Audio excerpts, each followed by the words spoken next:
又到了玩松的季节。这是一盆从园子里面清出来的小黑松，今天把它制作一下。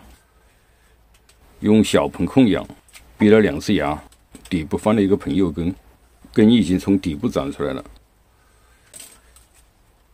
顶端枝把它剪掉，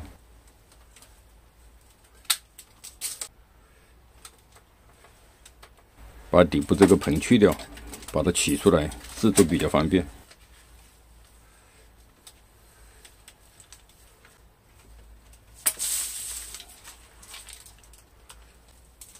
玩这种小松树，下端没有枝条，可以考虑玩一个高杠、淋水或者是悬崖盆景。准备好一些布条，要把这个杠把它包扎一下。制作前把杠拉松一下，这样来回的弯曲，把杠的木质部分变松软。像这种松树能拉弯，最好是不要破杠，破杠之后影响它的生长。把松树拉弯时，要手握住下端，上端受力，弯的幅度逐渐加大。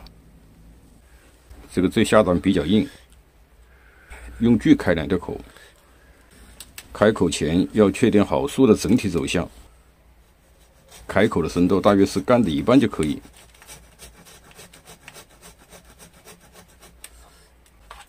口开好了，用胶带把它包好。现在把布条缠上，缠布条是增加杠的韧性，也可以防止盘扎时伤树皮。像松柏粗一点的杠，就用麻条把它缠好，缠的时候稍微紧一点。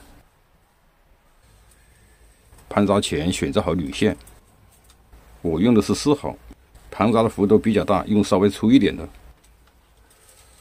铝线的下端一定要固定好，把铝线穿到盆底，把它锁紧。铝线的缠绕一定要与树干扭动的方向一致。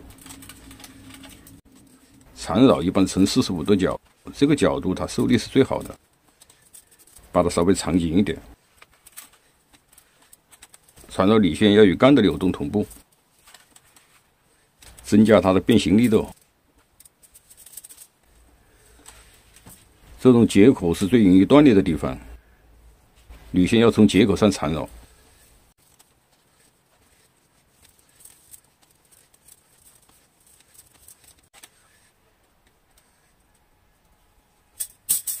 再补上一根铝线，多根缠绕可增大对树干的受力，它的受力面增大，也可以防止它的皮层破裂。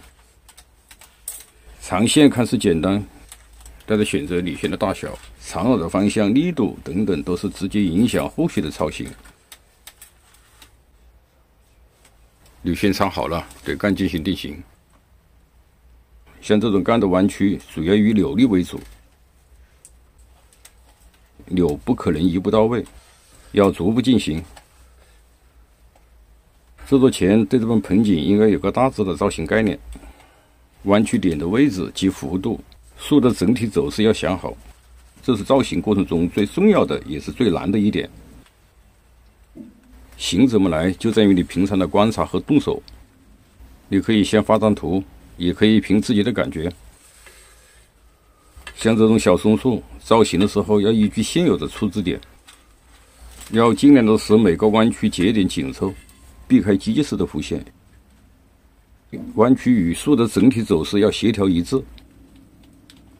对于造型中的一些技巧，有时难运用语言表达，主要还是平时的动手积累的精炼和在制作时的临场发挥。盘扎与吊篮要同时进行。盘扎的力度不够时，缩小弯曲的角度，可以用铝线把它收紧。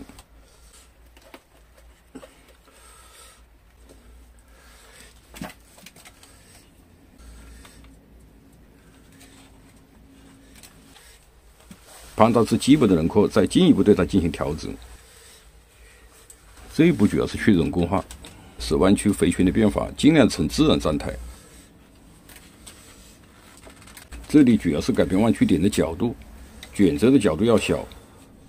造型时的大幅度变化就要采用小角度的卷折，形成呈自然状态的拐点。调整最需要耐心，盆景造型大部分时间都会耗在细节的调整上，一气呵成在调整时很难达到。杆的基本走势调整好，再确定枝的去留。盘扎时，枝的位置会随着杆的流动发生变化。过早的把枝剪掉，杆就只能随枝而动。松不同于杂木，松的枝很难再生，制作时就会受局限。确定好出枝位，每个出枝位的枝条留1到2个侧枝。这些下行枝、过长的枝先剪掉。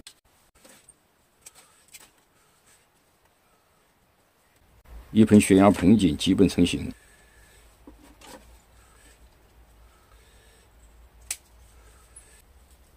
对枝条进行盘扎定型，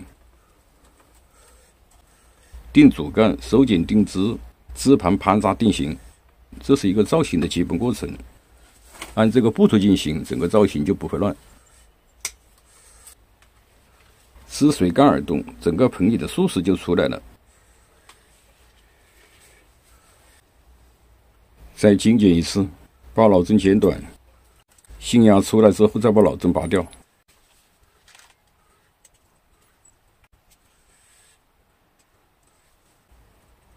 松树的造型过程要考虑树的生长平衡。这一盆栽是断了根的，剪掉枝不会影响它的生长。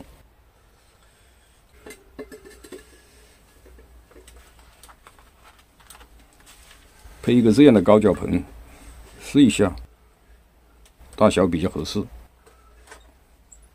现在暂时不上盆，先养一段时间，把枝养到位。养的时候在底部再套上一个盆，这是原来套的这个盆，这里面有半生菌，幼根很容易。好了，一盆小松树制作完成。我是山区农茶，感谢您的收看，我们下期见。